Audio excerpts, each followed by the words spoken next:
What it do? What it do, folks? What's going on?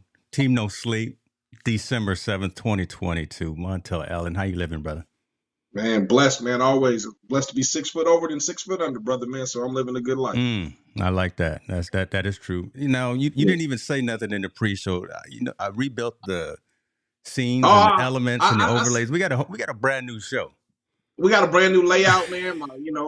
James is putting in work to make us look, that more sophisticated. I'm trying You to, know, man. I don't want to say professional because we always look professional, but we're going to another level. As the We years are. come up. So There it we is, we right? We good. always So right. Yeah, we are. yeah. Something had me in a mood this week, and we might get into that a little bit later and talk about that. I see folks jumping in the comments who have some insight into that particular mood that I may have been in. So Mhm. shouts out to everyone for joining. I see my man Noosh. I see my man Chief Jim. I see Hicks Senior in the building. Golden Phoenix, first time here. Ecstatic to watch. Appreciate you for joining. Team No Sleep. This is what we talk about: the social impact of sport.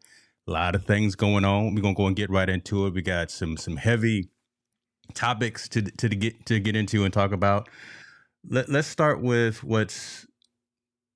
We'll go second with what's on everyone's mind. Everyone's talking about Deion. We're gonna get into that, so don't even trip Yeah. about that, folks. But we covered a story a few weeks ago about Matt Araiza from SDSU and some of his colleagues that caught up in a gang rape situation with a fellow student from there.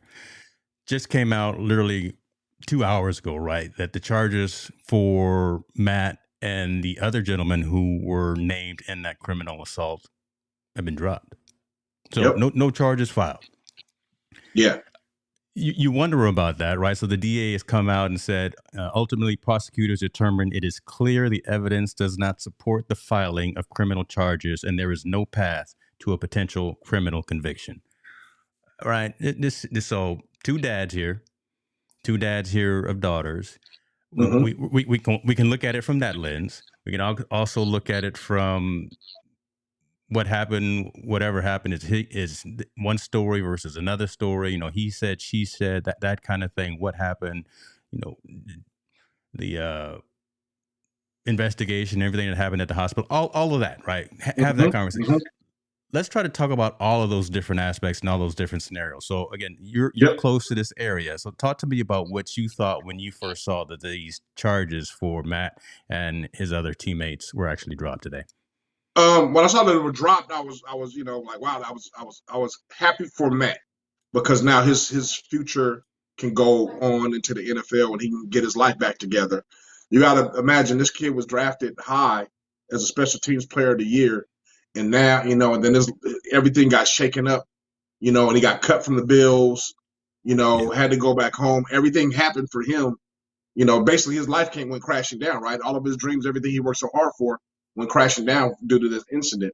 Right. He's always claimed his innocence, even from back then. And I know I played devil's advocate if he was guilty or if he wasn't guilty. I said if he was guilty, he should be charged as is.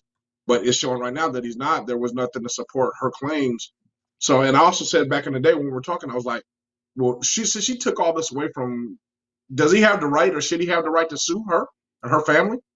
You know, lost wages, assassination of his character, all these things above that's hurt him.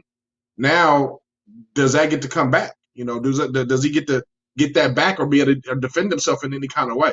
I know the right thing is to put it behind you, Yeah. but also, hey man, I mean, you just can't speak bad on my name and make these allegations because this is a cloud that's going to hang over his head, Yeah. regardless. Yeah, Regardless. this is one of those statute of limitations things, and nothing dies on the Yeah. internet, right? It's always Yeah. out there, and you've been charged, accused, presumed of a sexual assault. So Yep. this is It worse doesn't than go away. this is worse than OBJ's knee, right? This is Yeah. not Yeah. something that someone looks at and says, you know Yeah. what? Oh, maybe you can still play, but here's Yeah.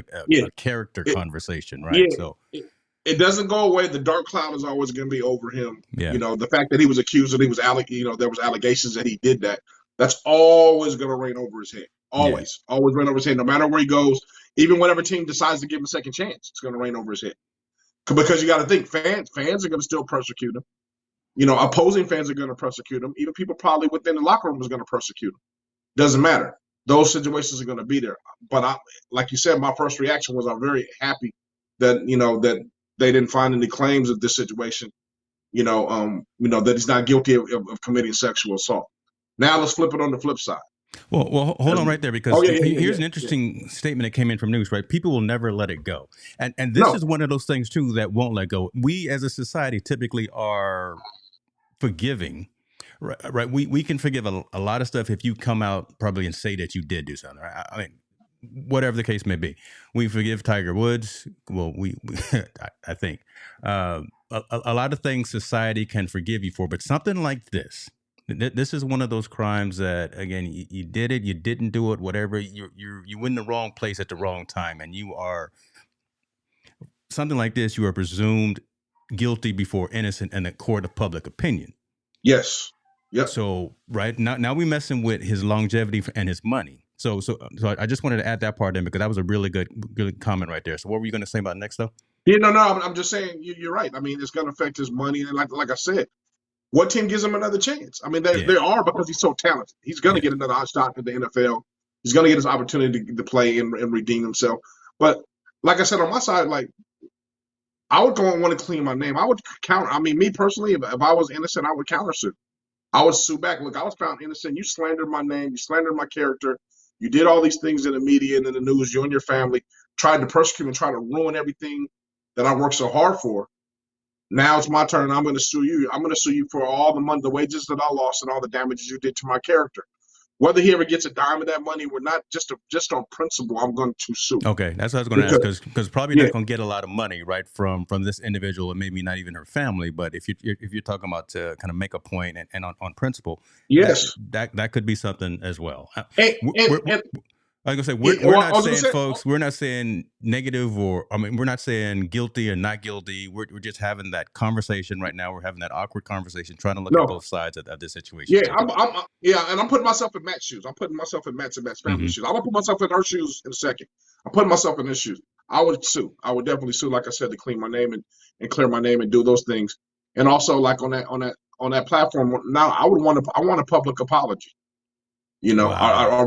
I would want a public apology, because at this point, I don't think people understand.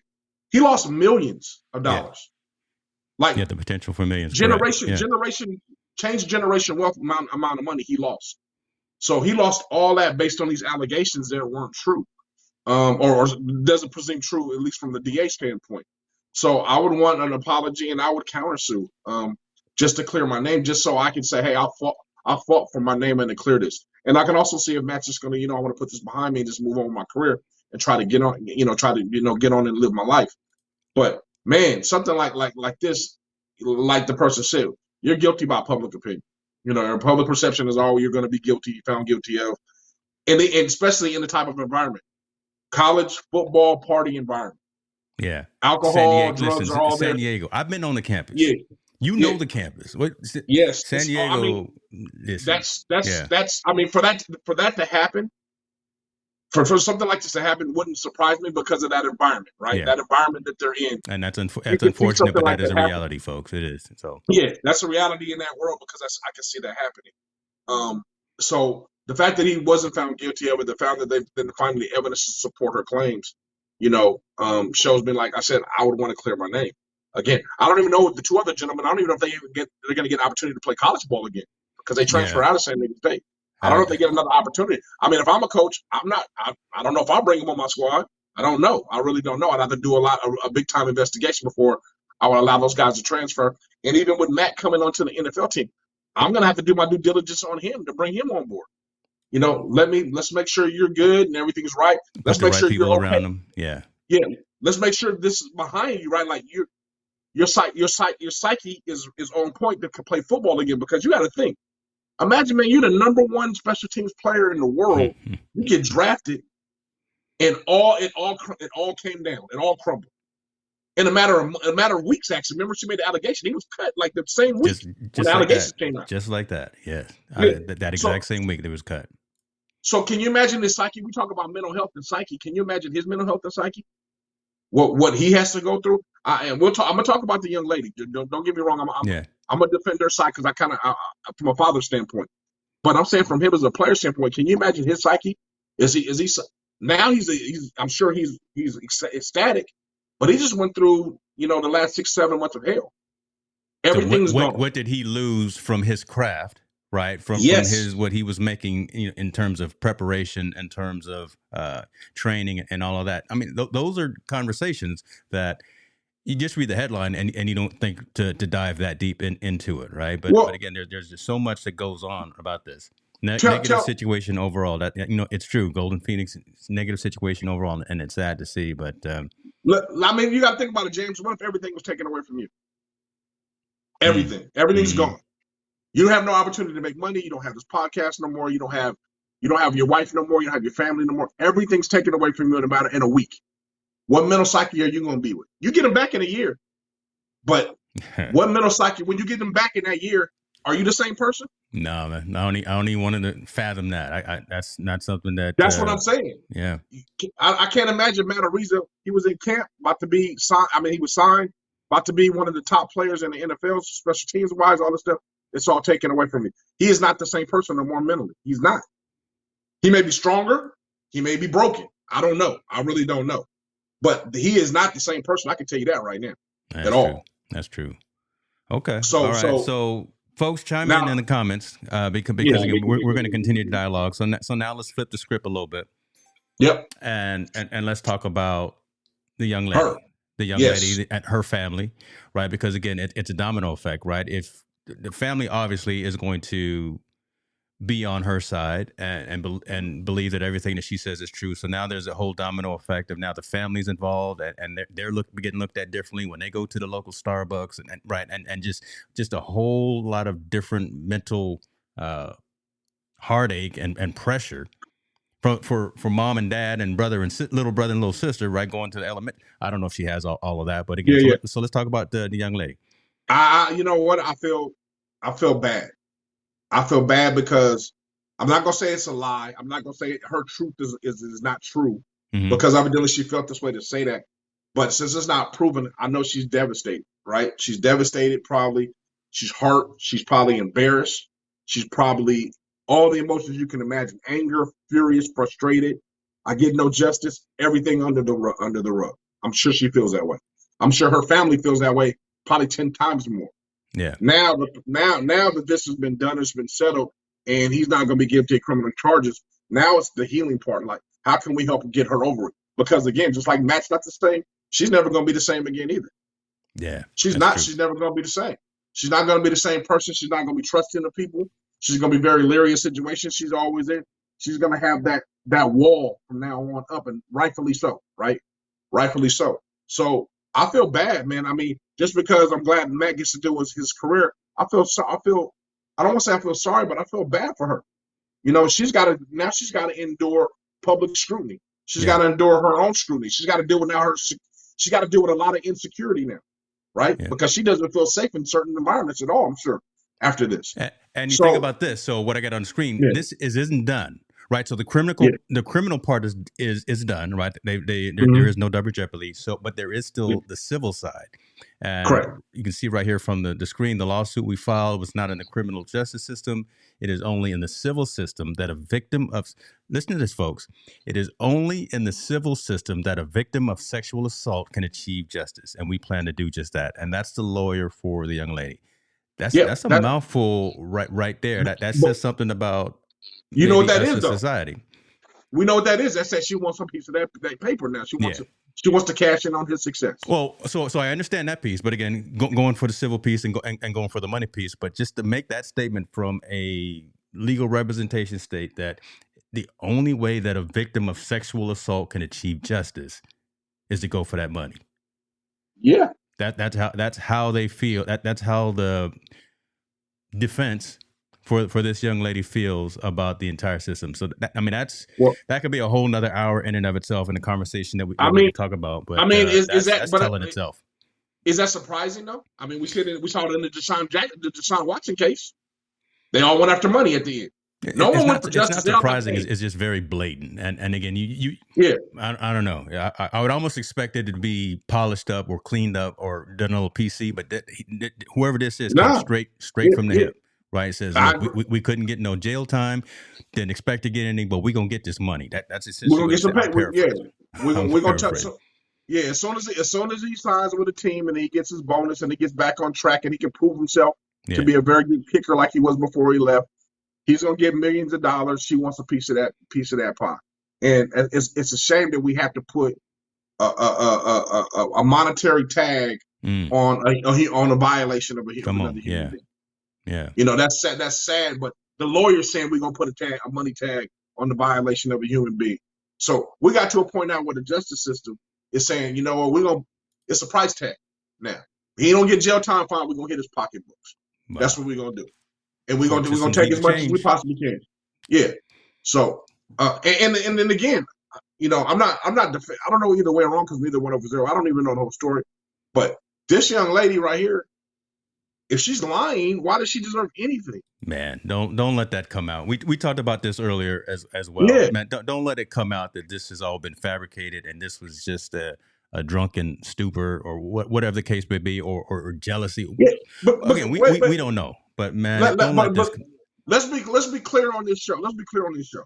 Okay. If she was, I don't excuse her age. Her age is something different. Her age is hard. You know, that's hard to determine when you're in the college. Yeah, she was 17, right? A college setting. So they don't know her age. They think she's probably an adult at a college party doing her thing.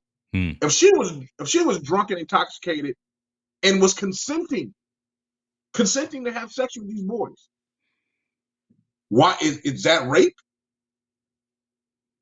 You got to ask yourself, is that rape? And I would ask myself, that was my daughter. If my daughter was 17 years old at a college party that she had no business being in, she's drunk, and she consented for these young men to have sex with her, is that rape? Yeah. You got to question if that's rape. You got to question if that's rape or not, because you can say she's young, okay, you had sex with a minor, blah, blah, blah. But at the age of 16, 17 years old, be scared of the questions that you ask. Right? Yes. Be scared of the questions that you ask. Right? Yeah, you got to be scared. So if she was consenting in this situation, it's not, in my opinion, it's not rape. Mm-hmm. You made a cautious decision, whether you were somewhat intoxicated or not. You made a cautious decision to lay down with these young men and have sex with them. That's not rape. Now, because they disrespected you afterwards, because they didn't want nothing to do with you afterwards, because your parents found out and now you decided you want to press charges because you're scared, whatever the case may be at that point, the action that they did, in my opinion, is not rape. She consented to do this thing. And I'm speculating. This is not. Yeah. Please don't say I'm telling the truth. I was going to throw that little caveat in there, but that's true. I'm all speculating, but I'm saying if that's kind of the case and that's the situation, we as a society and we as fathers and we as mothers and we as parents and we as a society need to ask ourselves, if this young lady consented at that point, is there rape? We got a bigger problem then. She's got bigger issues to deal with on that side. I'm going to go back to this one comment that I did not go over. Mom, I appreciate you for being here as well. She said, maybe sue, but don't take too much action. Let karma take its course. You'll be surprised how things happen to those who do you wrong. That's a noble perspective to say, and just don't know if that's going to happen this time. Because again, we got people in public eye. We got the legal system. We got sexual misconduct. We got possible rape. We got a whole lot of things that are happening. Right? You know what reminds me of the story, man. And I even hate to bring it up, but I mean, I think there was several years ago, there was a young lady that was raped in the Bay Area, San Jose area, by some football players, supposedly raped or whatnot. They found out it was consensual. They recorded it. They put it on social media and all that stuff. Right? They basically ostracized her out there in the community. All four of those guys lost their lives. Those three young men had to go to jail. And since she was so much under such scrutiny, she ended up committing suicide. And I can't think of the name of the young lady or what happened, but wow, this young lady, I'm fearful of that, because public scrutiny and social media and all these pressures on people can drive these young people to commit suicide acts. And I hope if someone gets it to her, please don't do that. Your life, you still have a lot of life left to live and to heal and to get over this and move on with your life. But the pressures can cause these types of things, you know. So I hope she doesn't drive. I hope this situation doesn't drive her in that realm for that, because that family doesn't need to go through that. Yeah. She doesn't need to do anything like that. You know, this is something you can heal from. It's not. You can heal from this. You can move forward. But that's a scary part of this.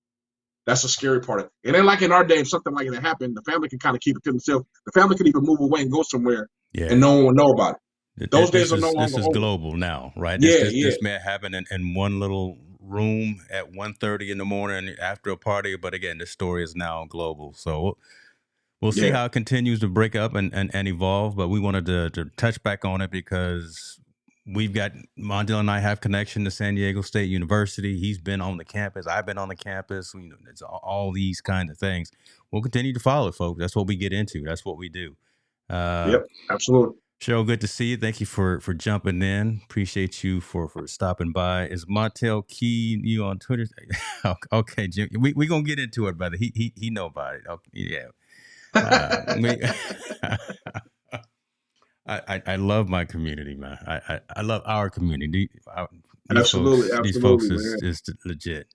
Yeah, our community is the truth, man. It's I'm glad. I'm trying to stay off of it right now. I'm gonna get into it, but Yeah, we're gonna I'm say trying that to. for a little bit later on in the Woo, show. all right, all right. But yeah, Well, man. I mean, I'm glad. Like I said, I'm ecstatic for Matt to be able to continue his career. Sorry yeah, for this young lady that she lost, but I mean, hopefully, like your mom said, that karma prevails. Right, what it's gonna happen is already written. It's gonna happen the way it's gonna happen. yeah. I just hope there's no more pain in this whole situation. It's kind of all behind everybody. Got you. That's true. We will keep our eyes on it, though. All right, let's go ahead and get on into Deion prime time. No longer Jackson State.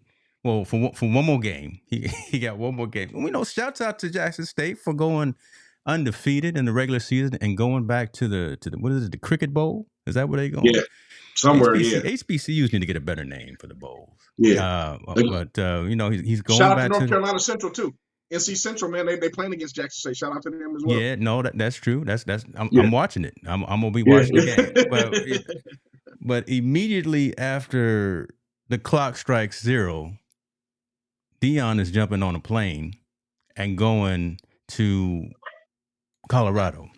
Mm-hmm. Deion has taken the opportunity to take his talents as a coach and move from Mississippi to Colorado. And this right here is an uprising that's happening online in social media on both sides. He's getting just reamed on both sides. I put out a YouTube short today in preface to I know talking about it this evening. Does Deion owe anybody anything? No. Is one question, right? Does he owe anybody anything? Did he fulfill what he said he was going to do? He said he was going to come there and show up and show out. He said he was going to win. He said he was going to bring college game day to HBCU. He said he was going to bring money to Jackson State. He said he's going to do this, this, and this. And guess what? He did every single thing he said he was going to do, plus more. Mm-hmm. Mm-hmm. Now, Deion has been offered the opportunity to go from SWAC to go over to Colorado, Pac-12. but the Buffalo, they're the Pac-12, right? Yep, Pac-12. Yeah, to go over to the Pac-12. And I listen. I saw the video of when he got off of the sprinter off of the bus and walked into the facilities. Some real facilities, Mm-hmm. right? There's some real facilities out there in Colorado, and the money is right. He was getting $300,000 a year at Jackson State. I think it was a 4-year, $1.4 something million deal, and his annual salary at Colorado is going to be $4.5 million. Yeah, $5 million, I believe. Five Right. close to $5 million. Yeah. Now he says he doesn't need the money because look, Deion's got money. He's got the bag. Mm-hmm. He doesn't have to do it for that. But this is an from his statement, from his words, and I'm paraphrasing. This was an opportunity. You get moved up, or you get moved out as college coaches. He got moved up, and he saw an opportunity, and he's planning to go there and take the woeful Colorado Buffaloes from a disgraced football program to maybe somebody who's going to win. Tell me what you think about this whole movement. And again, I'll start with that question of, do you think Deion owes anyone, Jackson State, the African-American community, HBCUs, all of that, all the folks that are throwing shade at him? Does he owe us anything? Or should he just go ahead and do his thing and go on, move over into Colorado and get that money? He doesn't owe anybody anything. As a matter of fact, we owe him. To be honest with you, we owe Wow. him. Okay, come on. We owe him. We owe him to be able to bring notoriety to HBCUs. Yep. We owe him to bring all the young men that he brought to Jackson State and fulfill their dreams about playing football and being successful and winning back-to-back titles. Yes. Parents owe him for what he's done to that community. I think I sent you a little clipping. I think he brought something like over $100 million to Jackson State in revenue. What was that number? So yeah, I forgot. I don't know, but it was a lot of money he's brought to that stadium. He's brought he's TV. Done his thing. He's brought TV rights to the SWAC for them to be on ESPN and for them to have their station, for HBUs to have a station. He's done everything above and beyond to utilize what he had to make sure HBCUs are right. The only people that if he owes an apology to anybody, is maybe the freshman that he recruited. Okay. That he recruited at Jackson State. That he said he was going to be there. That's where I was going to lean into. Okay. Yeah, right, he might owe them an apology, but you know what? As far as he was concerned, he's bringing a lot of them guys with him. They've already entered the portal coming to Colorado. And his son is going with him to Colorado. His son, so if folks who don't know, is the starting quarterback for the Jackson State. Yeah. And so the economic impact, before you go on, that Deion brought to Jackson, $30 million to the city of Jackson, Mississippi. Yeah. $9 million for the homecoming. Yep. $4 million for their Boombox Classic. He recruited #1 recruiting class in HBCU history. Most number of quality prospects to commit to HBCUs. Put HBCUs on the map nationally. As I said, from a television perspective, ESPN TV deal with the SWAC, $120 million over 10 years. That's still there. That's still there when he leaves. So he brought 41 million directly to Jackson State and 120 million to the SWAC. Yes. Where does he owe anybody any apology at that point? Now you can be mad at the person and say, hey, he could have did more. If he stayed, more could be done. I believe what he said. Like, hey man, this is an opportunity of a lifetime for me to go to a Power 5 conference, a Power 5 team, and bring my culture, what I want to build the culture there at the University of Colorado. Yeah. At that point, I don't owe anybody. It's funny, man. This is the only thing that he owes right here. He owed for going out of his contract early at Jackson State. He owes Jackson State $300,000. $300,000. That's all he owes. Yeah. So, in my opinion as well. My thing is though, why this is crazy to me. Why are African American people so mad at his success? Ooh, come on now. I'm serious, man. Why are we mad at his success? We're the only man. We seem like to be the only culture that gets mad at other people's success. We hate on it. This brother in 3 years changed the losing program to a successful program, and now has the opportunity to move up into the bigger ranks. Why is that bad? We don't do that to Harbaugh. Do you see them exercising Harbaugh at USD? Harbaugh was at University of San Diego. Harbaugh won championships there. Yeah, he got an opportunity to go somewhere else and go somewhere else. You think USD people was mad at him because he did that? There was no outcry, but all of a sudden, all these people now have an outcry because this man done what he said he was going to do above and beyond, and has an opportunity to be successful at the next level. Why are we not supporting him like they support Harbaugh? I'm going to say I liken it to crabs in a barrel. And why is it that everyone knows what I mean when I say that? Why is it that our culture, our society, our community is that way? When someone...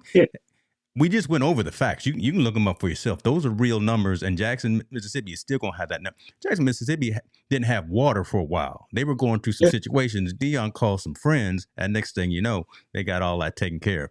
There are millions of dollars still trickling into the university, to the city, to the state, to the conference. He is SWAC. And now that he's left, that those funds and those monies and those capabilities, all that stuff is still there. Now he's going to try and go do it somewhere else. I think he can do it. And there's nothing wrong with that. I think he can do it. You know, I want to ask people, it's funny, man. So he was making $300,000 a year. Now he's making $5 million. Yeah. Who's going to turn down a pay raise to do the same exact job? Come on, man. Who going to turn that? I wish somebody on this chat would say that they would that they would turn down a raise of that sort. They're not going to turn down that raise of that sort. As a matter of fact, if you turn down that raise, if he would have turned down that raise, we should be upset with him then if he said no. Yeah. Why would you leave that kind of money? Because You just be honest, Well, man. well, Deion then was you in would the, have had he was folks in catch saying, 22. "Deion, you a fool. Deion, you crazy. All this money, they trying to give you all this money, and you turn it down." See, you can't win.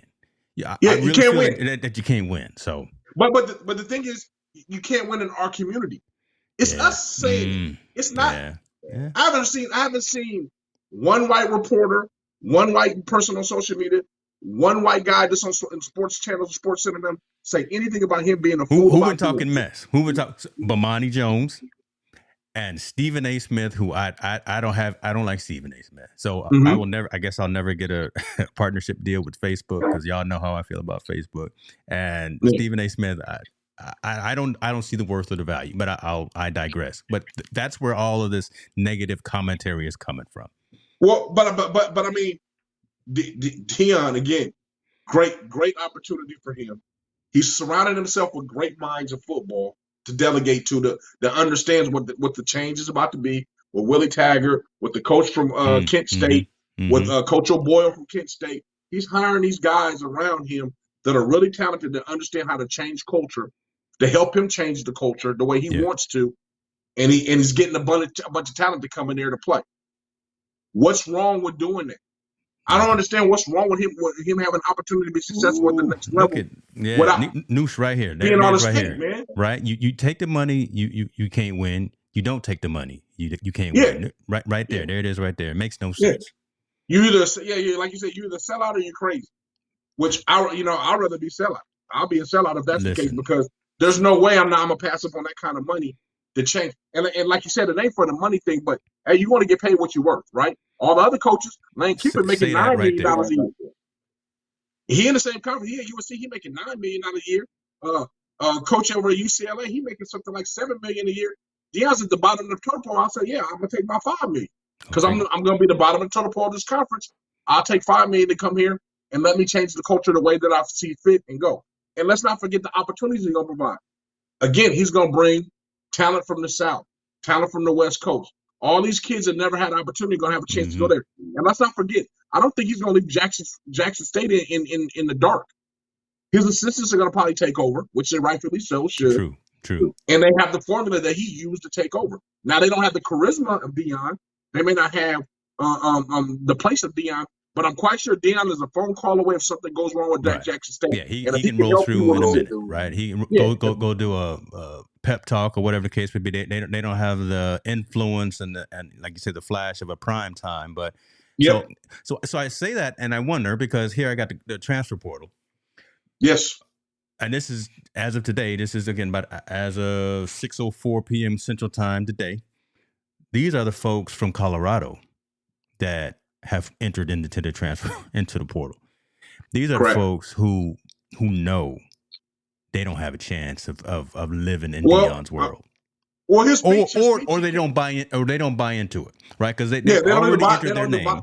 yeah, they don't buy into the philosophy, or they don't want to be a part of what he's about to do, or they want, Mm-hmm. they want to, he was gonna bring in talent where they weren't getting the opportunity to play. All of the above. But Deion, when he first got there and he met with the players, he told them, He told listen, them. go get in the portal. If you don't feel you can He compete here, sure you did, can't. folks. Listen, Yeah, I've been watching a lot. I told him, I've been watching a yeah. lot of Deion videos this past weekend, and he when he was there, he said, "I'm bringing." He didn't say who. He said, "I'm bringing in a He did. quarterback." He said, I'm bringing my quarterback. He He told it well, straight up, I'm bringing my quarterback.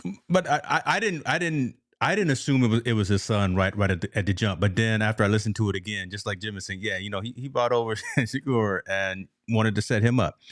Yeah, Right then, all the other little second string, third string wannabe quarterbacks at Colorado said, oh, "Okay, yeah, we not gonna make it.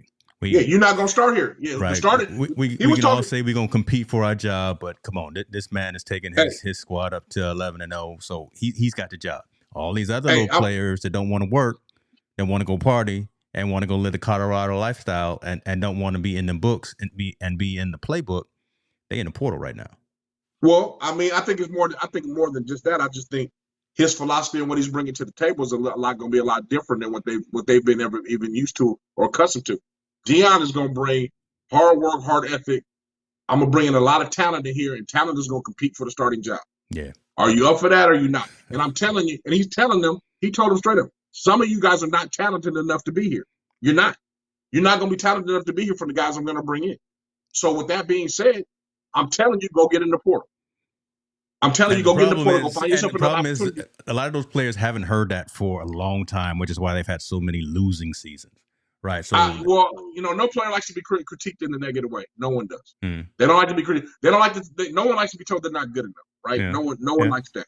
Right. The fact that he's telling them straight up, hey, some of you guys aren't good enough to play here, at least with the talent that I plan on bringing in here. He gave you opportunity. He's giving you opportunity to get out because he's saying either get in the portal or I'm going to cut you. There's one or two things that's going to happen. Yeah. You get a chance to try it. I'm going to cut you, or go get in the portal. There's only three things you can make it. You'll make the team, you go get cut, or go get in the portal transfer. Instead of saying I'm gonna play, they said, "Hey, well, I'm gonna just take my chance to go get in the portal and go find someone to play." And a gang of them are in there right now. I didn't see what the other side. I didn't see the Jackson State side, but I was just blown away. Well, I think they're concentrating on the bowl game. Remember, they tried for the championship game, so they won't get into the portal after they win or whatever like that. But I believe Deion will be honest with a lot of the guys from Jackson State that will try to transfer there. He will tell them, "Hey, this different level. This ain't for you. Mm-hmm. This you can't come here and play here like you was playing at Jackson State." So there's a different level to this thing that's going on, and I think he will be able to decipher through all that and grab the right kids to be in there. Like you said, the one person he did say he was bringing over was his quarterback, which is his son.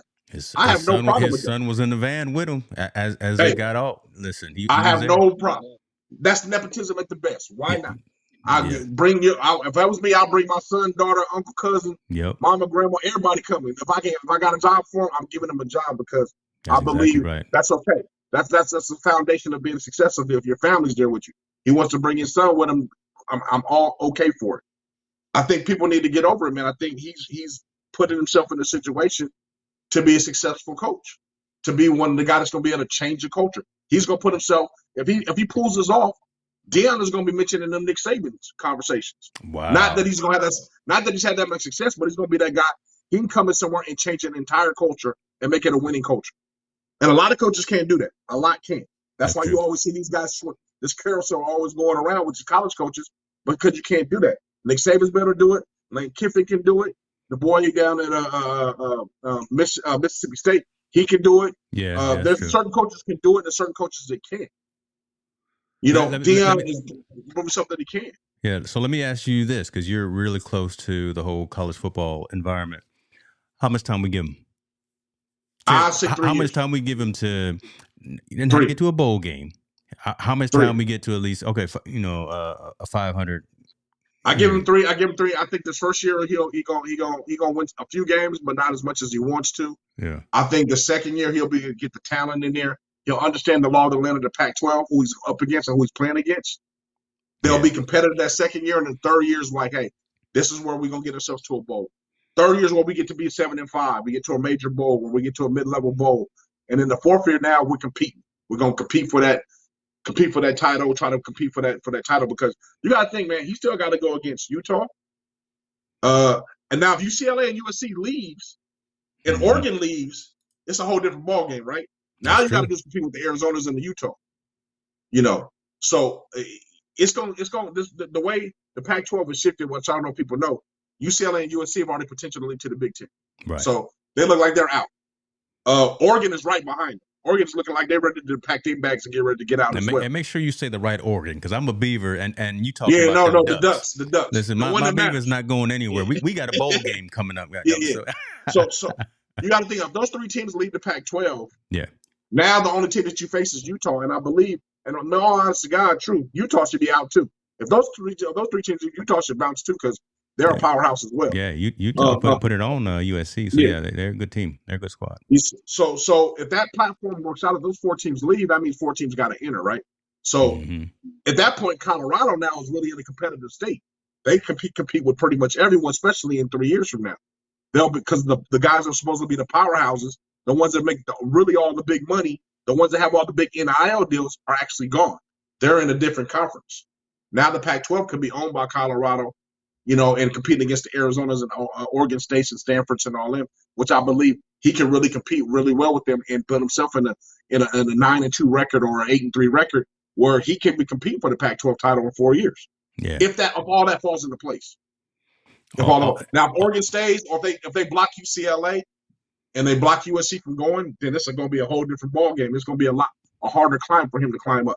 Yeah, I don't see that. I don't know why, but I don't see that happening. I think that's going to it's kind of already written Yep. in the tea leaves, and they're already mentally planning to move on. We'll see how that all plays out, but it's going to be interesting to see for sure, and it's going to really solidify his legacy as a. We know he can play. He's in the hall, right? I mean, dual Yeah, sport but coaching and athlete. playing is But I'm gonna completely say, but different. this is really going, him Yeah. on the sidelines out there with the Chip Kellys Hey, and the Lane I, Kiffins and all that. This is gonna be really something interesting to see. but I'll let everybody know out there in the land, most NFL players can't coach. And I'm gonna tell you why a lot of them Why are can't you coach. messing? The reason why they can't You coach. talking about Jeff Saturday? Why you gonna talk about Jeff Saturday? No. I'm not talking about him. I'm just saying Why are most you NFL talking players about? have a hard Okay, time he coaching trying with them transitioning. Colts, man. He trying. No, but I'm saying they have a hard time transitioning into college coaching because being in the NFL, especially if you've been there for a long time, it's next man up, right? Yeah. You have a 50-pound linebacker runs a 4.4. Right behind him is another 250-pound linebacker running 4.4. Yep. That's why there's no fall off. There's not a lot of fall off in the NFL when guys get hurt, except maybe at the quarterback position. In college, you're not privy to that. You don't have, this guy's an All-American stud. The guy behind him is a guy that's a sophomore that's just getting ready. He ain't even ready to really play a lot. Wow. So yeah. when those injuries and stuff come, it's hard because the NFL guys have a hard time adjusting. First, they think everybody's supposed to play like him, or when he was in his career. And then two, it's not a cookie cutter. I don't have a guy on the bench. When I lose a 300-pound lineman, there's another one right behind him. When I lose another 300 pounds, there's another one right behind him. In college, you don't have that. You lose a 300-pound lineman, and that might be your whole offensive line. Everything goes to hell. Then you start going to someone on special teams. You start Yeah. for someone So else to it's come in completely and fill that different. So spot. I think in NFL guys have a hard time adjusting to that, and I understand why. I mean, come on, you've been in the league.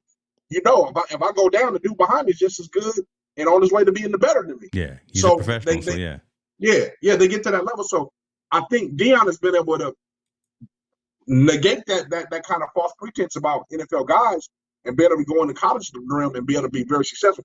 We got to remember, he started at a small little private school in Texas coaching. Yeah, that's true. He changed that program. He changed Jackson State when he got the opportunity. And I hope his success continues and he's able to change Colorado with no hiccups. Yeah, it's going to be a lot of chatter, I think, again, from the folks who, again, never laced them up, right? Talking to the analysts, the traditional analysts. One thing I did like last night, I actually finally heard SVP Scott Van Pelt on ESPN talking about what we always talk about, the portal and NIL and the opportunities that are now being awarded and faced, and what each school has to deal with as all of these kids are entering that portal, right? Going from a Jackson State or going from an Alabama, going from wherever and going to get this Colorado NIL money, this LA NIL. It's hard to compete with that. And again, this whole revolving door, even of this transfer portal, and is it working the right way? Because it's kind of the Wild West, right? The portal is taking the word commitment out of the ball game. Exactly. There's no such thing as commitment in college football now. It's taking the student out of the athlete, out of the conversation, right? They're less focused on the education piece and more worried about, again, that NIL piece and then how they're setting themselves up for that next level. The word commitment and signing your name to a letter of intent, that does no longer that means nothing anymore. Unfortunately, it doesn't mean anything anymore because now that the portal's been there. And the craziest stat, as of I think 12 today, there's over 3,800 people in the portal. There's not 3,800 positions open in college football all the way. So we have more people in the portal than there are positions in the play from Division I, Division II, Division III, all the way down. So now we're going to be left with kids now that don't, one, have a home. And two, what's even more astonishing than that is we already know when you change schools, all your credits don't transfer. That's true. So what's going to be I would like to see what the graduation rate for people that keep transferring. Say that right there. Yeah. 5th year senior, 6th year senior, 7th. Listen, that's true. That's very true right there. What is the graduation rate for guys that enter the portal? And I was talking to a coach today, and he was saying that he's not going to take kids that's been at 2 different schools already. If you've already been 2 different schools, and my school is going to be the 3rd school, I don't plan on recruiting you at all because that shows that you don't have a sense that of says something about loyalty. Your mindset too. Yeah, it questions your character about being loyal to a program and being successful in the program. You want to jump ship. It's just like you like us in the workforce, right? You get a resume and the guy's been at 4 or 5 jobs in 5 years. you're gonna be like, well, why does this guy keep bouncing around every Yeah. year to a new job? What's wrong? Because there's something wrong. That's not normal. And I think we're not talking about that enough. You keep bouncing around in this portal, it's not a good look for your success at all. It's not. People think there's more of a golden opportunity out there because, hey, I'm gonna go in the portal, somebody else bigger, better, batter is gonna take me, or I'm gonna get this. Grass not green all the It's time on the not. other It's side. not always like that, man. It's not. Yeah. It's not that simple and that smooth. So I think people need to be prepared. And if you have a kid that's in school and playing ball, I think you really need to have that conversation before they enter the portal because that's not the answer always. Sometimes the answer is go talk to your coach that you're currently with to figure out what the problem is going on. Mm-hmm. I think now our young men are afraid to go have these conversations, uncomfortable conversations that we talk about all the time. They're afraid to go have them with these adults and say, what's going on? How can I get on the field more? What do I need to do to work harder? What do I need to do? All these things. Have that uncomfortable conversation before you decide just to bolt. I don't think that's always the answer. Now, in some cases, it is the answer, but I just don't think that's always the answer in all these cases. But have that conversation, and what Raider Nation is saying, appreciate you for joining as well, right? The need for more of this info and being shared, even at the level before these kids get to now the college book me, level. Baby. I talk about it all the time. They just got to book me. That was a perfect lead in, right? Because that's you all day, right? Talking Yeah, to they just these got to book me. kids. Yeah, if they it. book me, I can talk about everything from the standpoint of what you need to do in high school to get recruited, and what happens once you get into that realm of college football. You know, what happens in those situations, because this is crazy. Crazy. The way the game is played now, and I'm gonna give you a little bit of game. I'm gonna give it to them.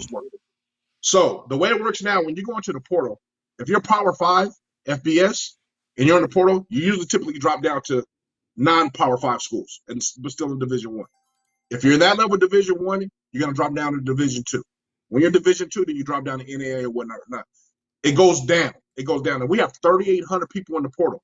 So what that does means a guy that's in high school, what makes you think I'm going to take you when I got guys that already played the college experience, when there's an overabundance in them? Why would I take you as a high school kid that's never played it down to college football over the 3,800? Not to mention, we got another 2,000 kids that are coming out of junior college that have also played at a higher level than you have. So now the kid in high school, you are now pretty much stuck with whatever opportunity you get. There is no wiggle room. There is no, I'm going to wait for the next big offer. There is no, hey, I'm going to wait and D1's going to come get me. And going to junior college is not the answer. We already know there's a high failing rate, more than the success rate at junior college. So now as parents, you got to figure out what you're going to do if you want your kid to go to college. You really got to entertain that NAIA deal, that Division 2 deal, or maybe that Division 3 deal, and figure it out. Because if he has aspirations to go Division 1 and he's not developed at the high school level, he better enter somewhere he can and get developed and then go into the portal, because that's the new wave. That's the way it is right now. Damn, son. Ladies and gentlemen, that's Montel Allen right there. Hey, I just shared something you would pay a consultant like NCAS $1,200. I just shared it with you what you need to do. Y'all better book this man. Y'all listen. We coming with it, y'all. We coming with it. Okay. Wow, that was good. So there's that. We'll see what happens. We will see what happens with Deion. We will see what happens in Colorado. Let's go on to the next topic here. 2 more topics, but I want to address a comment here that came in. Not that one. She was talking about, oh my gosh, where'd it go? The World Cup. So yeah, sure. So we hadn't actually planned to talk about the World Cup, but I know of what's going on at kind of the 35,000 foot level. I know that the U.S. men's team. Oh man, the U.S. men's team. I don't know about the men. Man, leave us alone, man. They can't win. So Netherlands is hot. Netherlands is definitely a hot team, and I've been watching a little bit because there's some teams out there. There's backstories, and I like backstories. So the whole Brazil team, and they are probably Brazil. It's Brazil's tournament to lose, right? Yeah.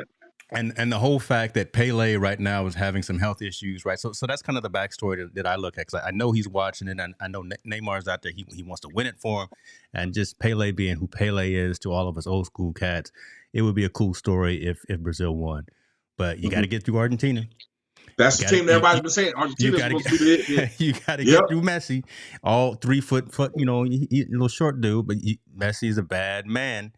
So you got to see what happens there. And then you think about, again, another story that's kind of crazy. You think about Portugal, and Ronaldo don't even start, and that squad wins by, what was it? I think it was 6-1 or something of Six that to nature. one, yeah. He came in at the tail end just to show some grace, but these squads out here are playing some ball, and again, soccer is serious business everywhere else on the planet except the United States, which is why, again, the United States just can't get it right and can't get it together. Now, the women's team, man, the women's team, the Brandy Chastains and the, back when they were doing it, the women's national team is amazing and is awesome, and I still got their jersey around here somewhere. But I have a question about soccer because I'm somewhat of an avid fan. I'm not a big fan, obviously, because I'm not. But how come the World Cup hasn't been held in the U.S.? Is it because we can't hold the capacity of fans in any venue, or why don't we have it here? I don't know. So okay, Monday Morning Quarterback answering the question, and folks who probably know better, like Cheryl talking about, they know. I don't think U.S. is ready. U.S. can't. We just don't have that type of enthusiasm for soccer. We really don't.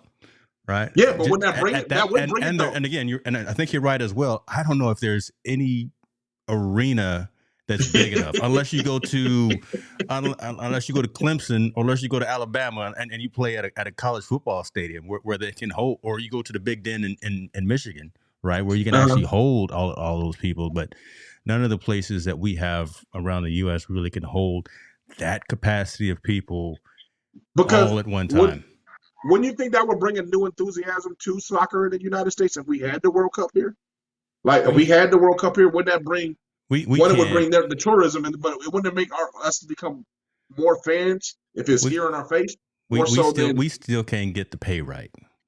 All right, we still can't get the pay right between the women and the men. And once they're talking about it, they're talking around it, as opposed to actually coming through with the dollars and cents. We talk about it all the time. Dollars and money always makes the world go around. And until the women, who are winners, get paid equally as the men, it's just not going to kick off. It's just not going to take off. It's not going to be as much attrition and attention paid to soccer in this country.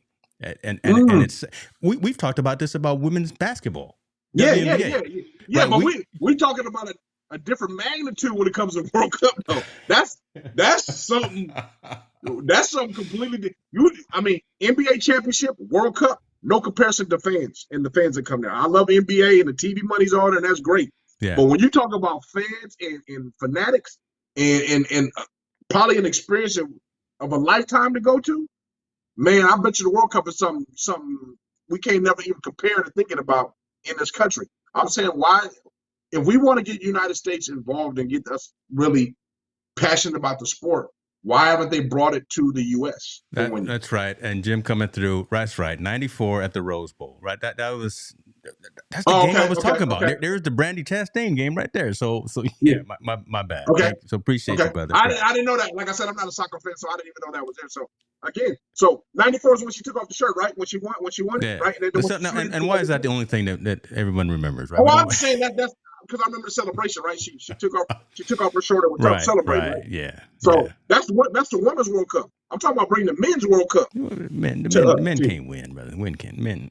Well, the United States can't win, but can you imagine how many Mexico fans would fill up that stadium? How many Argentinians fans would fill up that stadium? And I say that as a challenge. I don't say that disparagingly. I say that as a challenge and an opportunity to the U.S. men's team to get out there and practice, get on the pitch and get some practice. I'm saying, man, bring the men's World Cup to the United States, and I think you'll get more of a United States fan base, more so than not. Because if it came here in '94, bro, we 2020, we're about to go 2023. That's been damn near 20-some odd years, or 30 years.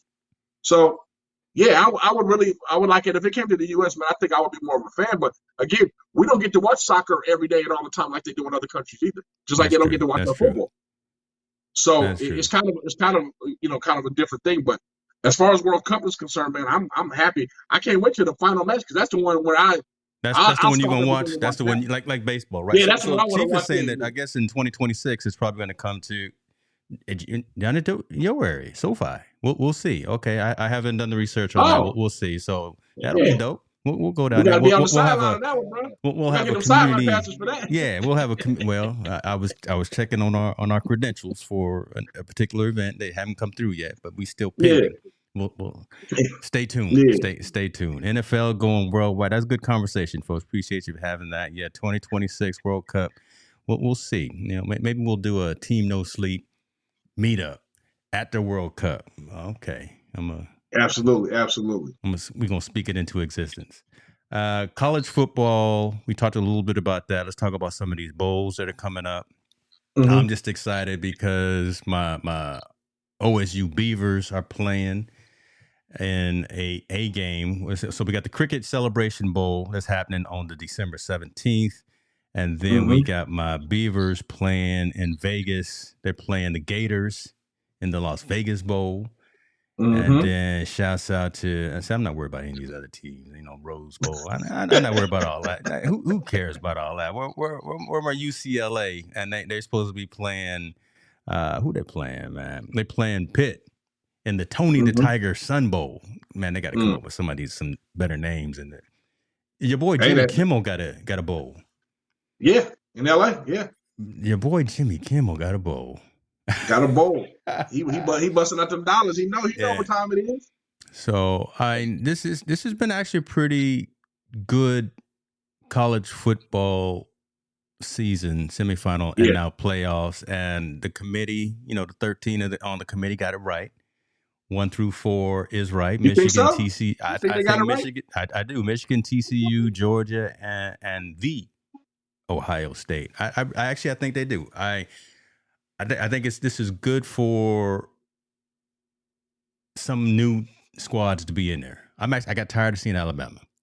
I love Alabama. I love Nick Saban, but it's good to see someone like a TCU in there because they. Come on, TCU. Okay, let me ask you a question then. Yeah. So, in your opinion, do you think Alabama could beat TCU? Yeah, on their best day. Yeah. No, okay. In your opinion, do you think Alabama could beat? On both of them on their best day, doing what it is that they do, going at it, playing their A+ game, Alabama could take it. Now, okay, do you think Alabama could beat Ohio State? They've done it before. Okay, so why? If you just said a team because their body of work this year hasn't shown that, and this is a conversation I was having with my wife, and again, it's subjective, right? Point spreads, and so it's that's why I'm asking you the question. I see where you put me. I see where you. If there's a team, if you feel there's a team that can beat either one of those teams out there, then why isn't that team that you feel that could beat either one of those teams in the playoffs? Like me personally, I'm a TCU, and I'm gonna tell you right now, everybody on the stage over here, I'm picking TCU to upset Michigan. Dude, don't do that. Come on, Michigan. That's where I was born in Michigan. I got to root for Harbaugh. I got him and his khakis. TCU to upset Michigan. Oh my Lord! See, we gonna end up having disgruntled arguments right now. Okay. Nope. All right. We'll see. We'll do a gentleman's wager on that. Hey, we can put we can put a soda pop on that one. I'm okay with that. Yeah. Okay. I'm picking TCU to upset Michigan. I like TCU. I've liked them all year. They had a debacle against Kansas State in that last game, but if I'm gonna pick an upset, that's the one I'm gonna pick. Okay. And then I'm gonna go for the Ohio State in the other game in the Peach Bowl, just because. Oh, then I'll put double up, and we're gonna put another one. There ain't no way to beat Georgia. I'll put whatever you want. I'm kind of being facetious because of the recent election because old boy Herschel. Oh boy, yeah, he ain't make it. So he ain't make it, so it was all good. Yeah, so we won't go into that, folks. But so I'm going Michigan for the Fiesta, and I'm going Ohio State for the Peach Bowl. We'll see how that all works out. I'm going TCU. Hustle nothing. I'm going TCU. Look at this. Okay, who is this? Shouts out to you. Alabama couldn't beat LSU or Tennessee. There it is, though. See, there's the body of work. That's why they not. What did they end up? 11, 12, something. But he can say that. But TCU couldn't beat Kansas State. I mean, come on. If you're gonna argue, why you that's making why I saw sense? subjective. Don't get me wrong. I'm not a big Alabama fan. I'm not a big Nick Saban Alabama fan. I'm really not. I don't really. I think he's great. I think he's been surrounded by so much great talent that it avoids some of his deficiency as his coaching staff. This year, he hasn't obviously showed, right? He didn't get the big time receivers that he needed. So his teams have been getting beat, especially when Tennessee put that whooping on him. But but you can't say that because, I mean, Ohio State, you can say they lost against Michigan. Okay, so that's their one loss. But TCU lost against Kansas State, who ain't even in a ranking. Who wasn't even ranked. I think they ranked number 9 or barely top 10. That's a good point. So, I mean, if you're going to argue, you got to argue all case side. But I like TCU. I'm going to tell you right now. They're one of my favorite teams to watch. I think they're going to beat Michigan. I think they have a good chance of beating Michigan. So it's all good. Blasphemy. You talking blasphemy. I'm gonna deal with the comments because you blasphemy over there. He said the first time they played that they beat. Okay, so they did beat him. No. Hustle Nothing said it was early in the year that they did beat Kansas State. Exactly. But when they counted in the championship, they didn't. Gosh. That's like me. That's like, hey, in the beginning of the season, the Lakers beat the Warriors, but when it comes down to playoffs, they can't beat the Warriors. So it's kind of the same scenario. You can't talk about in the beginning to what happens in the end. Because again, if we put that LSU team against Alabama at the end of the year, who knows who wins? That's true. All right. Because LSU wasn't that great. LSU was not that great. LSU was not that great. That's true. LSU was not that great. And so progressing. Okay. You can't talk about early in the season, the back of the season, because we could talk about also Oregon's and all this stuff. Remember, USC beat Utah the first time going around. What happened in the championship bowl? Utah spanked them behind. So you can't compare what was in the beginning. You're getting personal with a lot of folks. You know, over here on the left coast, we fair weather friends are fair weather fans for college. Now you go, you know, folks. No, I'm being Midwest all the way to the East Coast take college football serious. And I can talk about the East Coast too. You know, I got a Sunday coach out there. I know you just know. I'm already getting hate mail and hate tweets. Yeah. I don't want you getting them too. We're gonna get into that in a minute. But you know, I'm not, man. I'm all cool with the haters, but I'm saying I'm just speaking the truth. You can't talk about what's in the beginning, and you got to take care of it at the end of the season. What makes what makes those teams great is because you overcome injuries and all these other things that's going on. And unfortunately, USC wasn't able to do it. Oregon wasn't able to do it. You know, TCU faltered at the end. Luckily, they got themselves in. And to Alabama's credit, they played very good at the end of the season. That's true. That's true. That's just the realization of it. One of these days, maybe one of these years, or maybe at the start of next year, we'll talk about this statement right here. There really should be more teams absolutely. In the playoffs. Absolutely. This has to be addressed. I mean, there has this is just pure facts right here. That's no questions, no ifs, ands, or buts about that.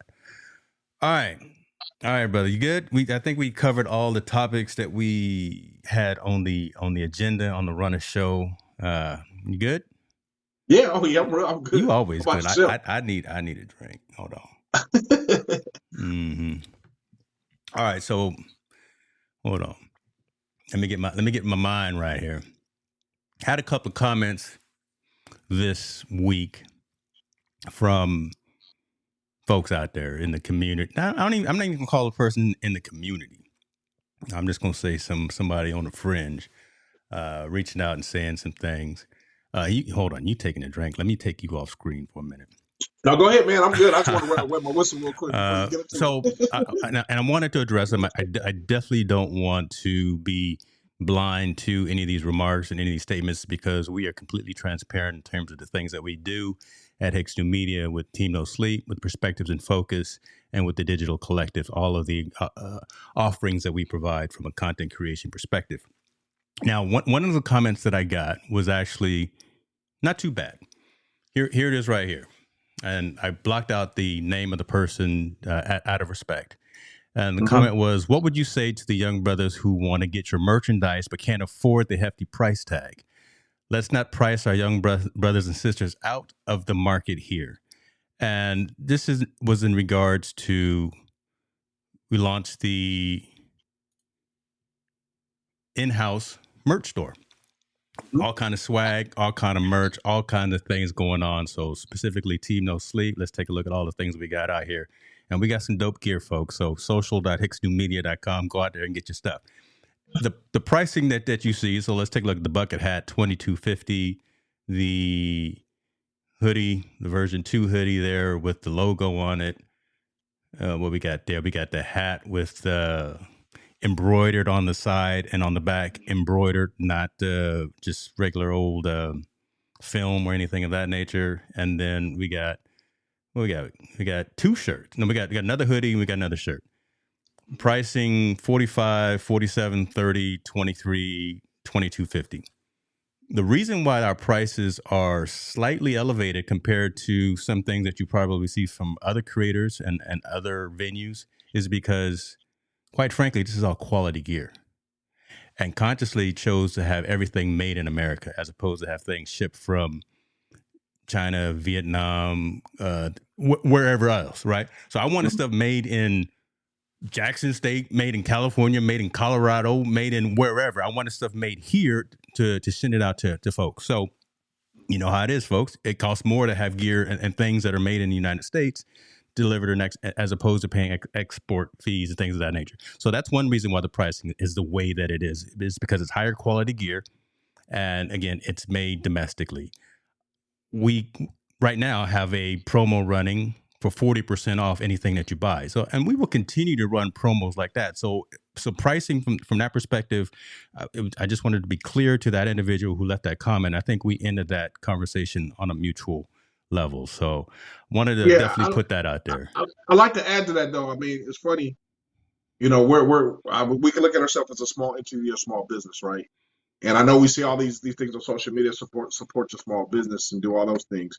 But it's true. I mean, you'll go out and spend $100 on a Kanye T-shirt or a Come on now. Kanye West sweatshirt, but you want to be mad at us because we charge a slightly higher pricing point than other ones. But I can tell you right now, I was at the Nike outlet store the other day, and every sweatshirt there was $50 plus.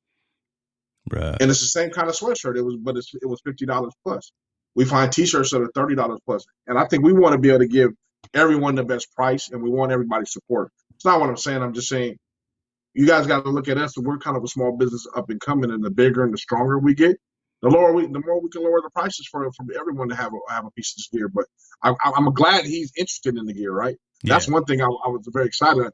I understand the pricing point, and we can figure that out so he can support us and rock the brand. But the fact of the matter, we're gonna need support if you in this realm if we want this to be successful. Exactly. You know, so we're doing this is a business, right? So yes, I mean, we love to get on here and talk Wednesday nights and chop it up and have these awkward conversations, talk about the social impact of sports and things of that nature. But these lights, these cameras, this internet bandwidth, this time is our time enough valuable enough to you to whereas you can go ahead and probably get one of these $12.95 mugs, coffee mugs. I don't know.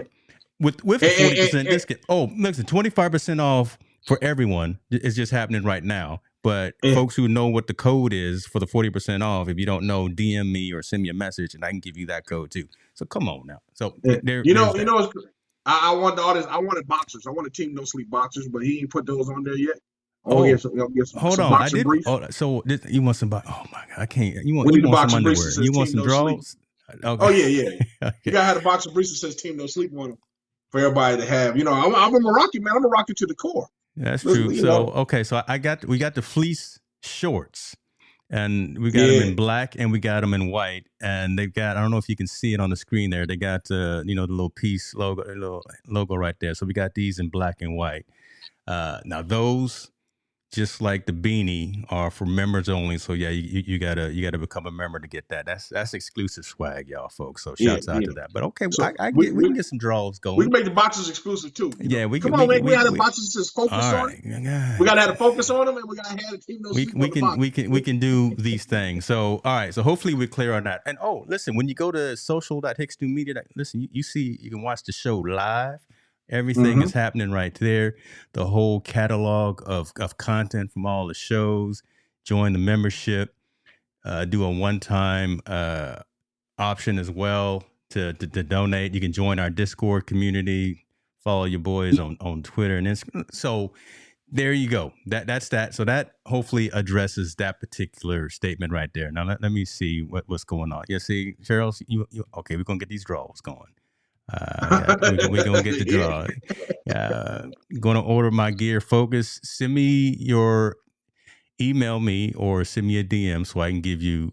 Listen, HNM 40. There's a discount code right there. HNM 40. Use that promo code when you go into the store and get your 40% off.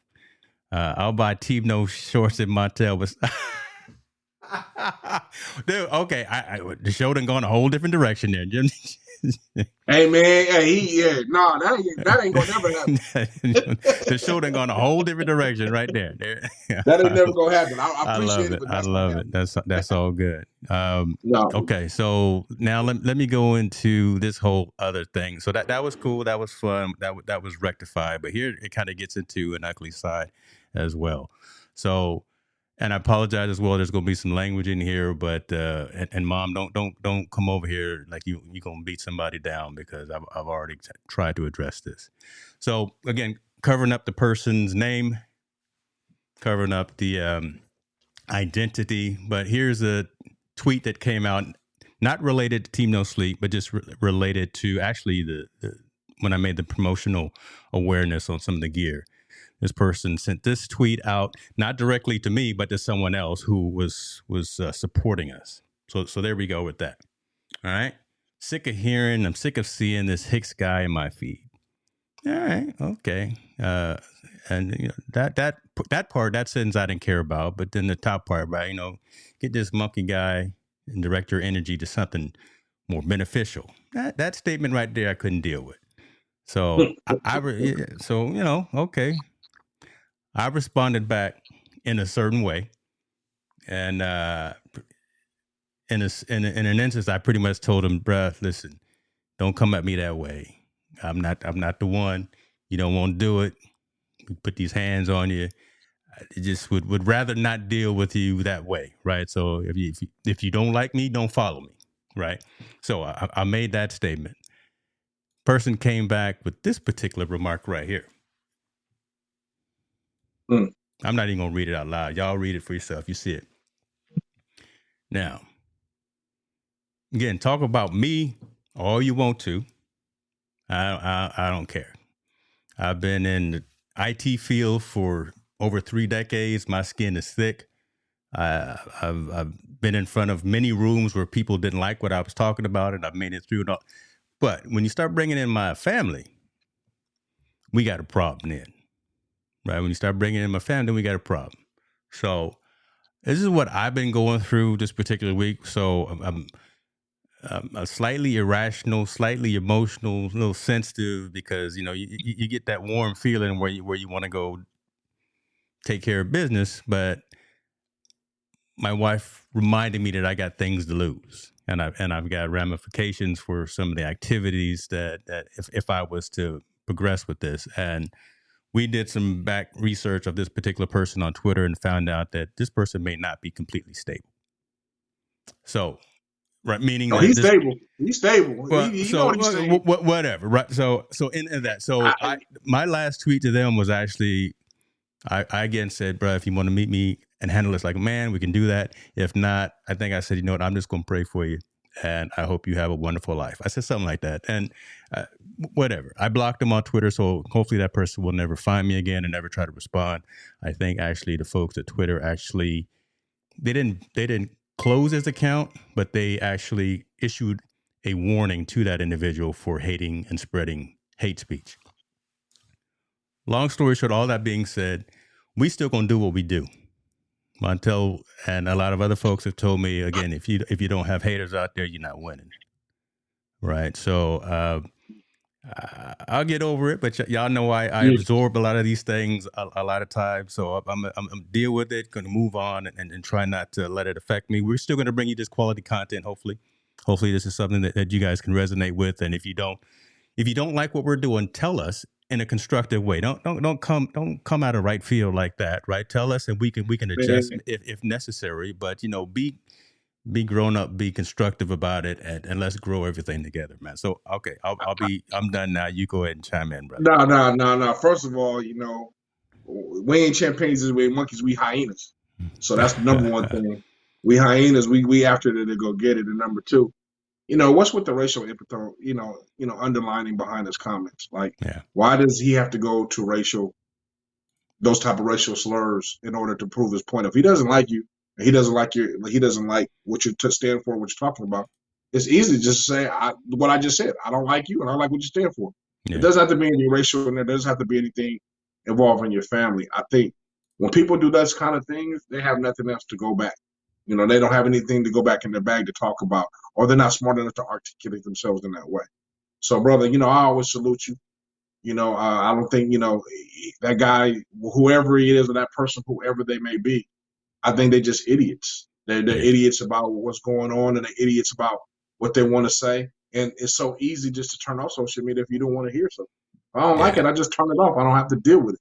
So if Yeah. he doesn't like you or like any other brown faces or black faces or whatever he wants to call us, or then turn us all off and go be in your own world. Move But the on. bottom line, you know, don't cross that line. You know, he crossed the line, and I'm glad you handled it the way you did, professional. Like you said, I know you got a little heated first, but then you know, like you said, you was like, hey man, you know what? Have a wonderful life, because he's the one living in misery, right? He's the one Yeah. obviously doesn't like his life. If he has enough time to sit here and watch all your social media thing, then and doesn't like it, then go somewhere else, bro. You Yeah. got that much time, go find another hobby. That's the way I And look at that. I appreciate that. And I will actually also say this, and I don't want to give this person any more airtime, but he sent out his response to all 39 of his followers. So so the audience was not that, you know, he didn't throw a big net, but again, Yeah. our community, which is phenomenal, pointed it out to me, and so appreciate everyone who did. I don't know, I know some of the folks that are in the comments were some of the ones that reached out in DMs, things of that nature. So yeah, all 39 of his followers were privy to that message. So Hey, we the moved one on. thing you don't know, right? Hey, monkeys and gorillas travel in packs, bro. So if he stepped to you, he got to step to us. You know what I mean? That's the way Yeah. that goes. We travel in packs. So, My mom says, "I wonder if you're tired hands old coworker." Nah. I'm pretty cool with the coworkers. I'm pretty old school. I don't know. I haven't burnt any bridges, so not that I know of. I think I've I just patched them all like up. We'll see. I don't mind you not liking me, man, but you can leave the racial undertones, you know, Respect me, somewhere. brother. That's That's just the only respect part. me. And leave the family up out of that. You can say you hate me all you want. You don't Talk have all to you want like about me. me, but you talk about my Yeah, kids, my parents, my wife. Whoo, then yeah, we got to yeah, have yeah, a yeah. little bit deeper conversation, right? Yeah, So yeah, yeah. and I, like I said, they guys living in misery, right? Anybody that talks that way and feels that way, they're usually living in misery. They're not happy with themselves or whatever. Then because when you're happy, I don't have a problem with nobody, right?